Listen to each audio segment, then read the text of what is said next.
ආයිබෝවන් ආශිර්වාද YouTube නාලිකාවත් එක්ක එකතු වෙන ඔබ තාම ආදරයෙන් ගෞරවයෙන් පිළිගන්නවා. ඉතින් අදත් ඔබට ඉතා වැදගත් කරුණක් කියන්න යන්නේ ලග්නයට කොහොමද කියලා මේ බුධගේ මාරු වීම. දැන් මේ මාසේ 7 වෙනිදා උදේ මාරු වෙනවා බුධ ග්‍රහය මිථුන රාශියට. මිථුන රාශිය කියලා කියන්නේ බුධගේම රාශියක්, බුධ බලවත් වෙන රාශියක්.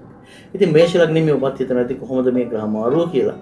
ඉතින් මේෂ ලග්නෙමෙන්ට විශේෂයෙන්ම සහෝදරින්ට සුබඵලදායක කාලයක් තමයි උදා වෙන්නේ. ඔබේ නංගි කෙනෙක්, මල්ලි කෙනෙක් ඉන්නවනම් ඒගොල්ලන්ගේ දියුණුවට කරන කටයුතු, රැකියා, ව්‍යාපාර, ඒ වගේම ගැනීම සාර්ථක කරගන්න පුළුවන් තත්ත්වයක් ඇති වෙනවා.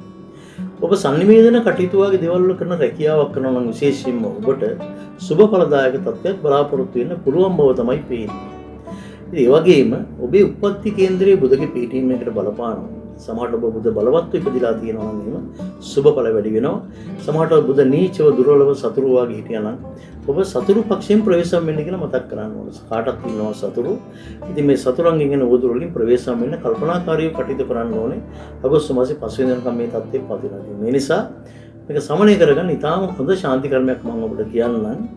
සිල්වත් ස්වාමීන් වහන්සේලා 4 දෙනෙක් ඉගෙන ගන්න ස්වාමීන් වහන්සේලා 4 දෙනෙකුට දහම් පඬුරු පූජාවක් කරන්න. පොත්පත්, පෑන් පැන්සල් වගේ අධ්‍යාපන උපකරණ පරිත්‍යාග කිරීම තමයි අදහස් කරන්නේ. එහෙම කරලා සෙත් පතා ගන්න. එතකොට මේ ඉදිරි මාසයේ ඔබට බුධගෙන් එන සුබඵල වැඩි කරගන්නත්, ඔබේ ජීවිතය කටයුතු සාර්ථක කරගන්නත් නියත වශයෙන්ම ශක්තිය ධෛර්යය ලැබේ. තව එක දෙයක් තියෙන්නේ මේෂ ලග්නෙමියන්ගේ ලග්නෙන් 12 වෙනි තමයි සෙනසුරු ගමන් කරමින් ඉන්නේ. මේ නිසා ඔබ සෙනසුරුගේ දශා අන්තර දශා ගත කරනවා නම් සෙම් රෝග වාතාබාධ වගේ සෞඛ්‍ය ගැටලු වලින් ප්‍රවේශම් වෙන්න ඕන කියලා ඔබට මතක් කරන්න කැමතියි. ටිකක් වියදම් ඉහළ යන්නත් ඉඩ තියෙනවා. මේ නිසා මේෂ ලග්නෙමියන් වියදම් කළමනාකරණය කරගන්නත් සැලකිලිමත් වෙන්න කියලා විශේෂයෙන්ම මතක් කරනවා. මේ විදිහට කල්පනාකාරීව කටයුතු කළොත් ඉදිරි කාලේ මේෂ ලග්නෙමියන්ගේ දියුණුවට කරන කටයුතු බොහෝමයක් සාර්ථක කරගන්න පුළුවන්.